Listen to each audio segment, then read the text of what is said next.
A psychotic neighborhood president buried a disabled 12-year-old girl alive in a storage container for violating HOA housing rules. What she did not know was that the girl's father is an FBI agent who specializes in kidnapping cases. When he discovers the empty wheelchair and the threatening note left behind, her perfect world of control begins to crumble into a nightmare of justice and revenge she never saw coming. Before we dive into this incredible true story, comment below and tell me which country you're watching from. And don't forget to subscribe for more amazing real-life stories just like this one. The screaming started at exactly 3:47 in the morning. I bolted straight upright in bed, my FBI training kicking in automatically before my brain had even fully processed what was happening. That sound. It was coming from Sarah's room, my daughter's room. And the sound wasn't just a nightmare or a bad dream. It was pure, primal terror. I reached her bedroom in seconds flat, my heart hammering violently against my ribs. What I found there in that room would haunt me for the rest of my life. Sarah was gone, vanished. Her wheelchair sat empty by the window, and the screen had been torn completely open from the outside. Muddy footprints tracked across her bedroom floor, leaving a trail of dirt, and on her pillow lay a single note, written in crude, angry handwriting. "Violators will be dealt with. HOA regulations must be followed. Consider this your final warning." My blood turned to ice in my veins. Karen Mitchell, our HOA president, the woman who had made our lives an absolute hell for the past 6 months. We had moved to Meadowbrook Estates thinking it would be absolutely perfect for Sarah. The neighborhood was quiet and peaceful. The streets were smooth and well-maintained for her wheelchair. And the single-story ranch house we'd bought had already been partially modified for accessibility.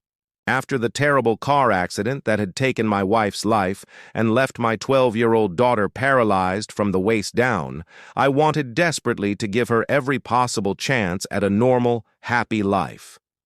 Karen Mitchell showed up on our doorstep the very first day we moved in. She was a tall woman in her mid-50s with severely pulled-back blonde hair and a permanent sneer on her face that she probably thought passed for a smile.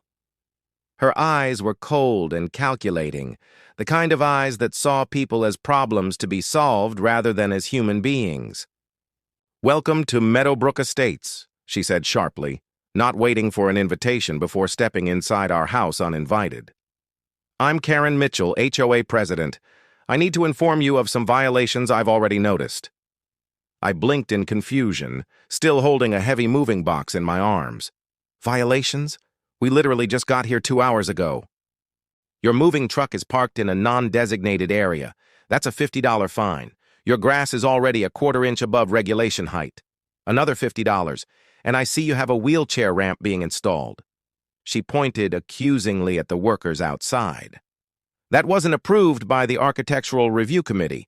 That's a $500 fine, and you'll need to remove it immediately." My jaw literally dropped open. "My daughter is disabled. She needs that ramp to get in and out of the house." "Then you should have purchased a property that already met your specific needs," Karen said coldly, without an ounce of sympathy. "The HOA bylaws clearly state that all exterior modifications must be approved in advance, no exceptions whatsoever." "My daughter is protected under the Fair Housing Act," I said, fighting hard to keep my voice level and professional. "You cannot legally prevent me from making reasonable accommodations for her disability." Karen's smile turned into something sharp and ugly. "We'll see what our lawyers have to say about that, Mr. Crawford.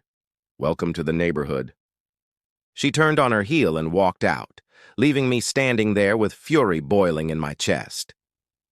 That was just the beginning of our nightmare.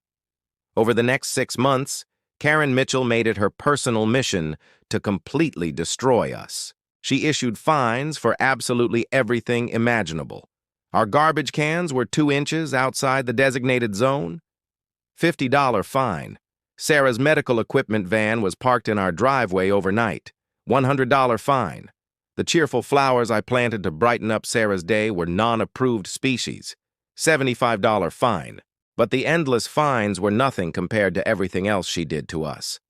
Karen systematically convinced our neighbors to shun us completely. She spread vicious rumors that Sarah's disability was somehow contagious, that we were running an illegal medical facility out of our home, that I was some kind of dangerous criminal. People who had been friendly and welcoming at first suddenly stopped waving to us. Parents literally pulled their children away when Sarah wheeled past on the sidewalk. Karen called Child Protective Services 3 separate times, falsely claiming I was neglecting Sarah. Each time the investigators came and found absolutely nothing wrong, but each visit traumatized my daughter more and more. She tried repeatedly to have our wheelchair ramp removed by the county, claiming it was a safety hazard to the community. When that failed, she poured cooking oil all over it one night, causing Sarah to slip and nearly break her arm. I reported everything to the local police department, but Karen's husband was a retired police captain and her brother was a judge. My complaints went absolutely nowhere. The local officers treated me like I was the problem, like I was some troublemaker who simply couldn't follow simple neighborhood rules.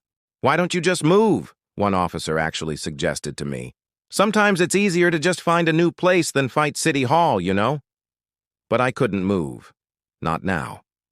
Sarah had finally started making real progress in her recovery. Her physical therapist was local and excellent. Her counselor was helping her cope with losing her mother. Moving would destroy all that hard-won progress. So I stayed, and I documented absolutely everything. Every fine, every threat, every single act of harassment. I built a comprehensive file, knowing that eventually I would need it. I just didn't know how soon that day would come. While I waited for Marcus to call back, I searched Sarah's room more carefully, using my training. The muddy footprints were fresh, still slightly damp. I took detailed photos with my phone, noting the distinctive tread pattern. Work boots, size 10, with a very distinctive wear pattern on the left heel. The window screen had been cut cleanly with a sharp blade, probably a utility knife. There were fabric fibers caught on the metal frame. Burlap, maybe from a sack used to carry her. My phone rang. Marcus. Karen's cell phone pinged off a tower near the old construction site on Bixby Road about 45 minutes ago. Since then, nothing at all. She's either turned it off or destroyed it completely. Bixby Road. There was an abandoned housing development out there that had been left incomplete when the developer went bankrupt years ago. Miles of empty half-built homes in various stages of construction, surrounded by massive dirt mounds and deep excavation pits. The perfect place to hide someone or bury them. The thought made my blood run cold, but I couldn't afford to panic. Sarah needed me to be focused and sharp. I grabbed my service weapon, my tactical vest, and my high-powered flashlight. I was heading for the door when the local police finally arrived at my house. Officer Benton, the same cop who'd dismissed all my previous complaints, stood on my doorstep looking uncomfortable. "Mr. Crawford, we got a call about a possible runaway situation." "She didn't run away," I snapped angrily. "She was kidnapped. She's in a wheelchair, for God's sake. How exactly would she run?" Benton shifted uncomfortably. "Well, the HOA president, Mrs. Mitchell, called us too. Said you've been making threats against her lately. She's worried you might be having some kind of mental breakdown." I didn't have time for this bureaucratic nonsense. I pulled out my FBI credentials and shoved them directly in his face. "Special Agent James Crawford, FBI. My daughter has been abducted by Karen Mitchell. I have solid evidence placing Mitchell at the Bixby Road construction site. I'm going there right now. You can either help me or stay out of my way, but if anything happens to my daughter because you slowed me down, I will personally make sure everyone knows you protected her kidnapper." Benton's face went deathly pale. "FBI? You're with the FBI?" "Yes. And you've been ignoring my legitimate complaints about harassment and assault for 6 months. We'll discuss that later. Right now, I need units at the Bixby Road site immediately." To his credit, Benton got on his radio fast, but I didn't wait around. I was already running to my car. The construction site was a confusing maze of half-built houses and torn-up earth everywhere. My headlights cut through the pitch darkness as I drove slowly down the main access road, desperately searching for any sign of Karen's car. Nothing. I parked and got out, using my tactical flashlight to search the area methodically. The powerful beam swept over piles of lumber, concrete forms, and abandoned construction equipment. And then I saw it. Fresh tire tracks leading off the main road toward the excavation area. I followed them carefully on foot, my weapon drawn and ready.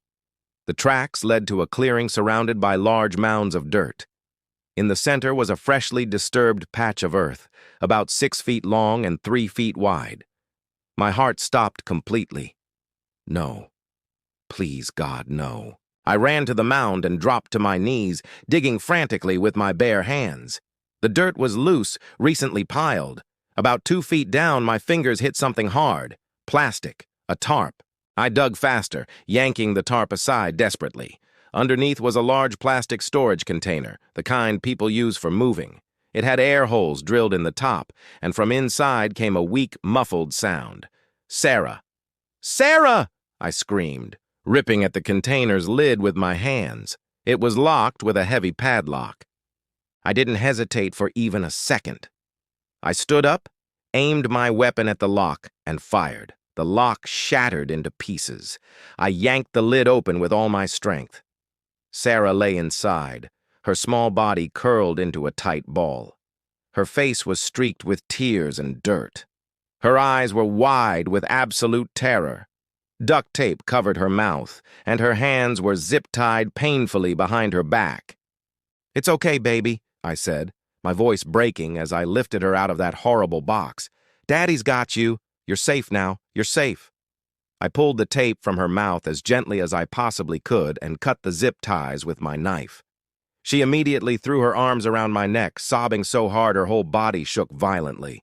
"I couldn't breathe right," she gasped between sobs. "I couldn't move at all. I thought I was going to die down there, Daddy. I thought I was going to die." "You're safe now," I repeated over and over, holding her tight against my chest.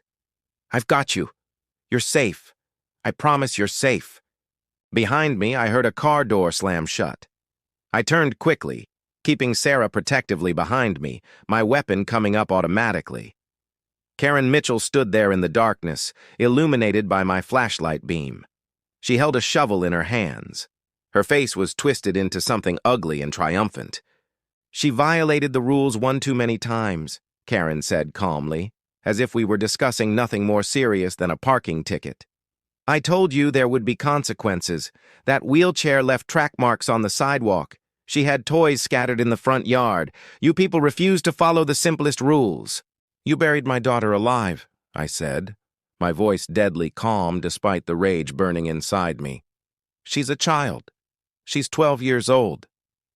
"She's a violation," Karen spat venomously. "And so are you. This neighborhood was absolutely perfect before you came here. Everyone followed the rules. Everyone knew their place. But you had to bring your problems here, your disabled daughter, your attitude. You refused to just fall in line like everyone else." "She's 12 years old," I repeated. "I don't care if she's 2 years old," Karen shrieked, her composure finally cracking completely. "The rules apply to everyone equally. That's what makes a community work properly. Order, structure. People like you think you're special, that the rules don't apply to you because you have some sad story." "Freeze! Police!" Officer Benton and 3 other officers came running into the clearing, their weapons drawn. They'd heard absolutely everything. Karen's entire confession had been witnessed by 4 police officers. Karen's face went deathly pale as she finally realized what she'd done. I didn't mean... It was just to teach them a lesson." "Drop the shovel and get on the ground," Benton ordered firmly. "Now." Karen dropped the shovel, but she didn't get down. Instead, she turned to me, her face contorted with pure hatred. "This is your fault. All of it. If you had just followed the rules..."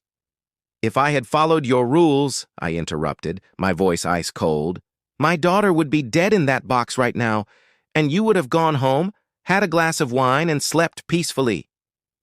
Karen had no answer for that. The officers moved in and handcuffed her roughly. As they led her away, she was still screaming about bylaws and regulations and maintaining order. I didn't care about any of it. I held Sarah close, feeling her heartbeat against my chest, and nothing else in the world mattered. Sarah spent 3 days in the hospital under observation. Physically, she was bruised and severely dehydrated, but otherwise medically unharmed. Psychologically, however, the damage was severe and deep. She had nightmares every single night. She couldn't stand to be in any enclosed spaces. Even her own bedroom felt too small and threatening now. But she was alive. That was what mattered most. Karen Mitchell was charged with kidnapping, child endangerment, attempted murder, and a dozen other serious crimes. Her husband tried desperately to use his powerful connections to make the charges disappear, but they couldn't fight the overwhelming evidence. There were multiple witnesses. There was her full confession recorded by the officers. There was the box she'd buried my daughter in, with Sarah's fingerprints and DNA all over the inside. The trial was swift and decisive. Karen showed absolutely no remorse whatsoever. She actually stood up in court and argued loudly that she'd been trying to teach us an important lesson about following community rules. Her expensive lawyer tried to argue temporary insanity, but the prosecution systematically showed how she'd planned everything carefully, buying the storage container weeks in advance, scouting the location, waiting until she knew I would be asleep. This wasn't a moment of madness. This was premeditated. This was cold-blooded. This was a woman who had been so completely consumed by her need for control that she'd convinced herself that burying a child alive was a reasonable response to perceived rule violations. The jury deliberated for exactly 40 minutes, guilty on all counts. The judge sentenced her to 30 years in prison without the possibility of parole. As the bailiffs led her away in handcuffs, she looked at me one final time. The hatred burning in her eyes was still there, as bright as ever. "This neighborhood was perfect before you came," she hissed. "No," I said quietly. "It was a prison, and you were the warden." We moved out of Meadowbrook Estates 2 weeks after the trial ended. I couldn't have Sarah living in that house, in that neighborhood, with those terrible memories haunting her every day. We found a small, comfortable house in the next county over, on a quiet street with no HOA whatsoever. The neighbors welcomed us immediately and warmly. They helped us move in. They brought casseroles and homemade cookies. When they saw Sarah's wheelchair, they asked sincerely if there was anything they could do to help, not how soon we could leave. It was what a real community should be. Sarah started intensive therapy, both physical and psychological. Her therapist, Dr. Martinez, specialized in childhood trauma. The nightmares slowly decreased in frequency.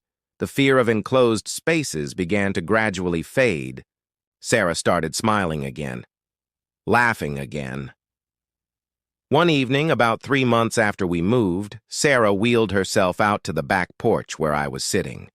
The sun was setting, painting the sky in beautiful shades of orange and pink. "Daddy," she said softly. "Yeah, baby?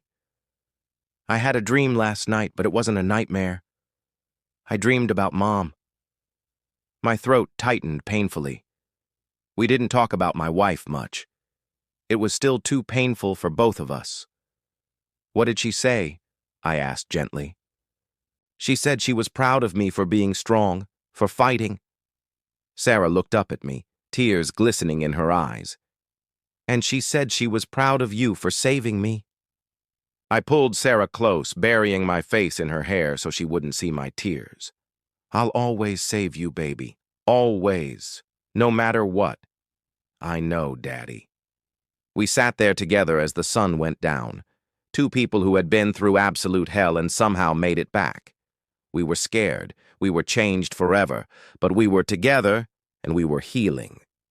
But the story didn't end with Karen's conviction. Once people learned what had actually happened, everything Karen had built over the years came crashing down. The HOA at Meadowbrook Estates was completely dissolved after 17 families filed a massive class action lawsuit. They'd all been victims of Karen's harassment in one way or another over the years. The total damages awarded exceeded $2 million. Karen's husband divorced her while she was still awaiting trial.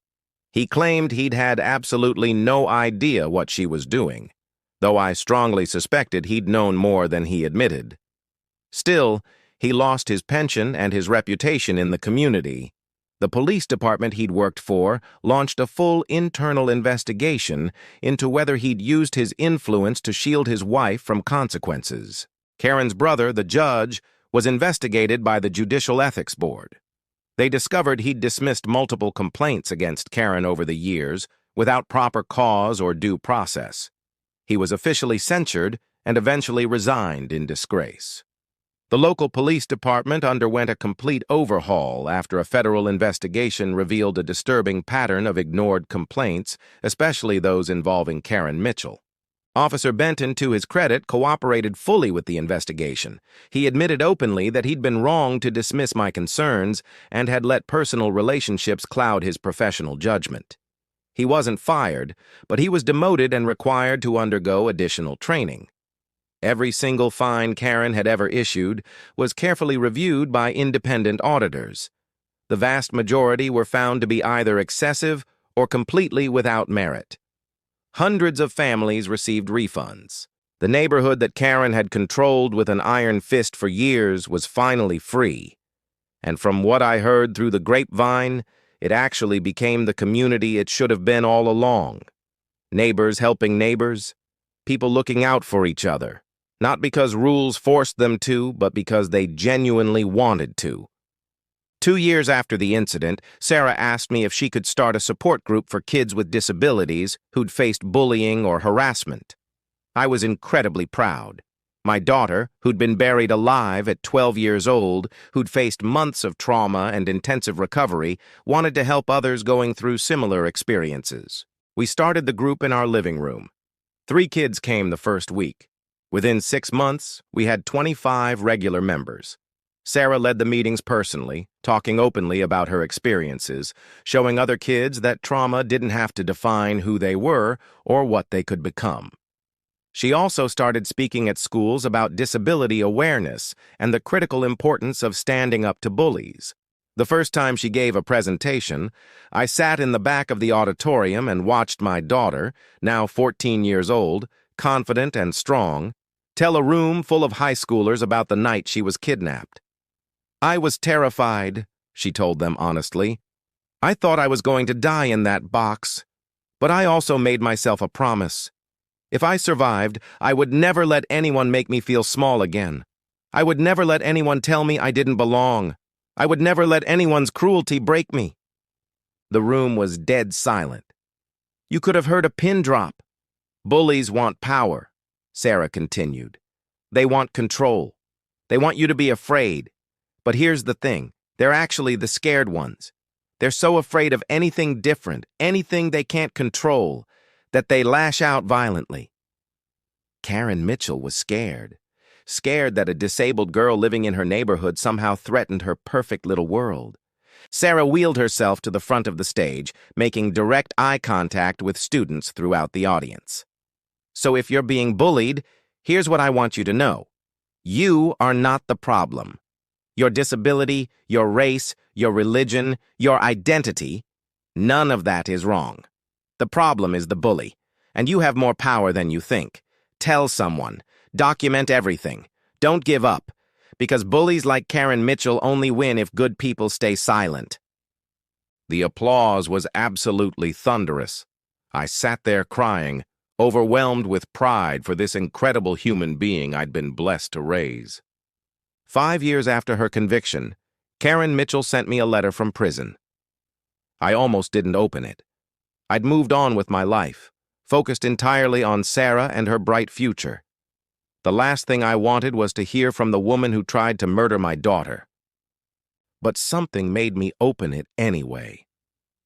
The letter was 3 pages long, handwritten in neat cursive. It started with excuses, the stress she'd been under, the pressure of managing the HOA, how no one appreciated her efforts to maintain neighborhood standards. I almost threw it away right there, But then the tone changed dramatically. "I dream about her screaming," Karen wrote. "Your daughter. I dream about the sound she made when I put the tape over her mouth. I dream about her eyes, so wide and terrified.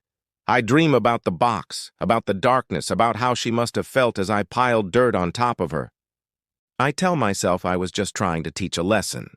I tell myself I wasn't really going to leave her there long, that I would have dug her up after a few hours, that she would have learned to follow the rules.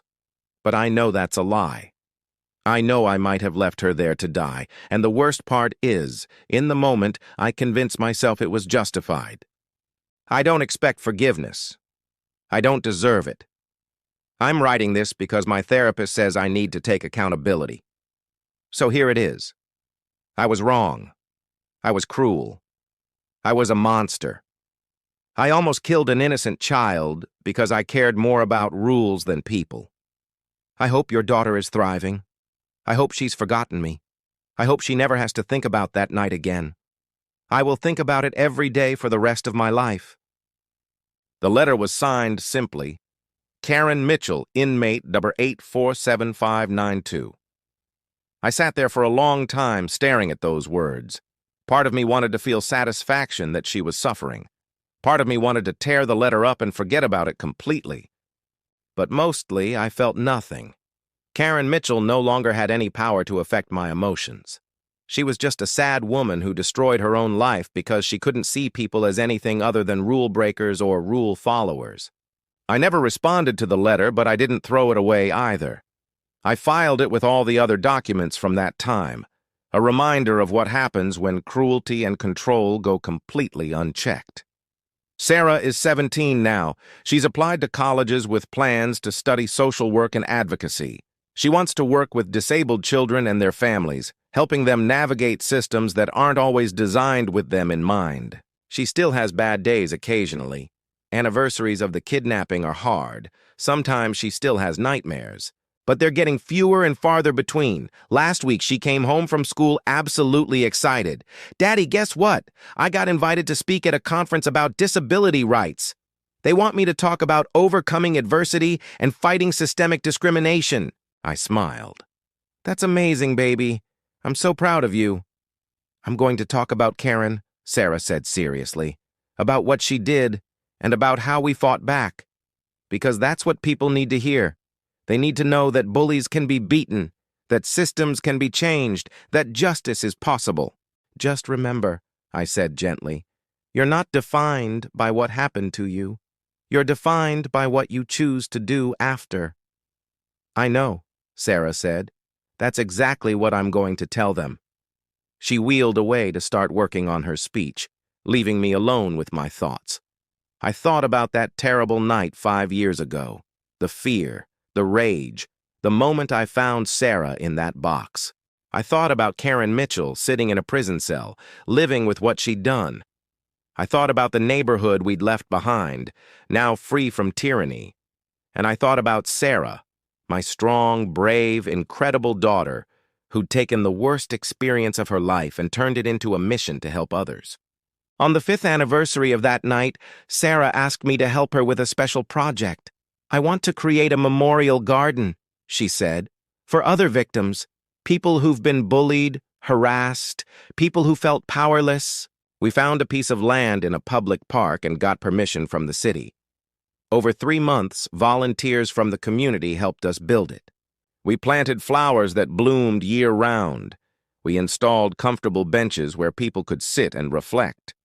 In the center, we placed a stone marker with an inscription Sarah wrote herself. "For everyone who has been told they don't belong, you belong. You matter. You are enough." The day we opened the garden, over 300 people came. Families Sarah had helped through her support group, neighbors from our current community, even a few people from Meadowbrook Estates who'd been victims of Karen's harassment. Officer Benton came too. He'd been promoted back to his original rank after years of exemplary service. He approached me hesitantly. Agent Crawford, I just wanted to say again how sorry I am. I failed you and your daughter. I let personal relationships cloud my judgment. What happened to Sarah? His voice cracked. That never should have happened. I should have listened to you from the start. You're here now, I said simply. That counts for something. He nodded, then walked over to Sarah. I watched as he spoke to her, tears running down his face. Sarah listened, then reached out and took his hand. She said something I couldn't quite hear. Later, Sarah told me what she'd said. Everyone makes mistakes. What matters is what you do after. That was my daughter. Even after everything, she chose forgiveness over bitterness, compassion over revenge. 3 months after the garden opening, I received an unexpected phone call from the prison warden. Agent Crawford, I'm calling about inmate Karen Mitchell. She's been asking to see your daughter. She says she has something important to tell her. My first instinct was to refuse immediately. Sarah didn't need to see that woman, but I told him I'd discuss it with Sarah and let him know. That evening at dinner, I brought it up carefully. Baby, Karen Mitchell wants to see you. You don't have to go. You don't owe her anything. Sarah was quiet for a long moment, pushing food around her plate. Finally, she looked up at me. I want to go. I need to see her one last time. Are you sure? After everything she did to you? That's exactly why, Daddy. I need her to see who I became. I need her to see that she didn't break me. 2 weeks later, we sat across from Karen Mitchell in the prison visiting room. She'd aged dramatically in 5 years. Her hair was completely gray now. Her face was lined with deep wrinkles. But it was her eyes that shocked me most. They were empty, hollow. Sarah, Karen said, her voice barely a whisper. You're so grown up now. I'm 17, Sarah said calmly. I'm applying to colleges. I run a support group for disabled kids. I speak at conferences. I built a memorial garden for bullying victims. Karen's hands trembled visibly. I read about your garden in the newspaper. It's beautiful. It is, Sarah agreed. It's a place where people can feel safe, something your neighborhood never was. Karen flinched. I destroyed so many lives, not just yours. My husband left me. My brother lost his career. But worst of all, I almost killed you, an innocent child. And for what? Because your wheelchair left marks on a sidewalk? You almost killed me because you valued control over humanity, Sarah said firmly. Because you forgot that rules are supposed to serve people, not the other way around. Karen nodded, tears streaming down her face. I called you here to say I'm sorry. I know it doesn't change anything. I know it doesn't undo what I did, but I needed you to hear it. I am deeply, profoundly sorry for what I put you through. Sarah looked at her for a long moment. Then she said something that surprised even me. I forgive you. Karen's eyes widened in shock. What?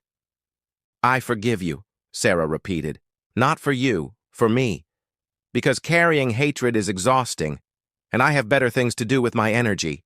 I'm going to change the world, Karen.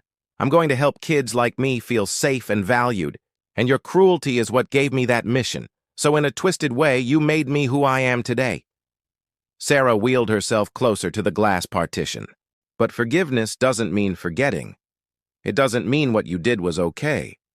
It means I'm choosing not to let you have any more power over my life. You're just a sad woman who made terrible choices, and I'm moving forward without you. Karen Mitchell died in prison 2 years later from a heart attack. I didn't tell Sarah immediately. When I finally did, she simply nodded and said, I hope she found peace. That's who my daughter is. Someone who survived hell and chose compassion anyway. Today, Sarah is in her 2nd year of college, studying social work with honors. Her support group has expanded to 10 cities across 3 states. Her memorial garden inspired 3 more gardens across the state. She's written a book about her experience that's being published next year. Sometimes I watch her speaking at events, advocating passionately for disabled rights, helping other families navigate difficult systems, and I'm overwhelmed with pride and love. The little girl who was buried alive at 12 is now a powerful voice for change at 19. Karen Mitchell tried to silence Sarah by burying her in darkness. Instead, Sarah became a light that shines for thousands. And that's the real ending to this story. Not revenge, not hatred, but a young woman who took her trauma and transformed it into purpose. Who chose healing over bitterness? Who proved that kindness and strength can coexist beautifully? Karen Mitchell's legacy is a prison cell and regret. Sarah's legacy is hope, change, and endless possibility. In the end, love won. It always does.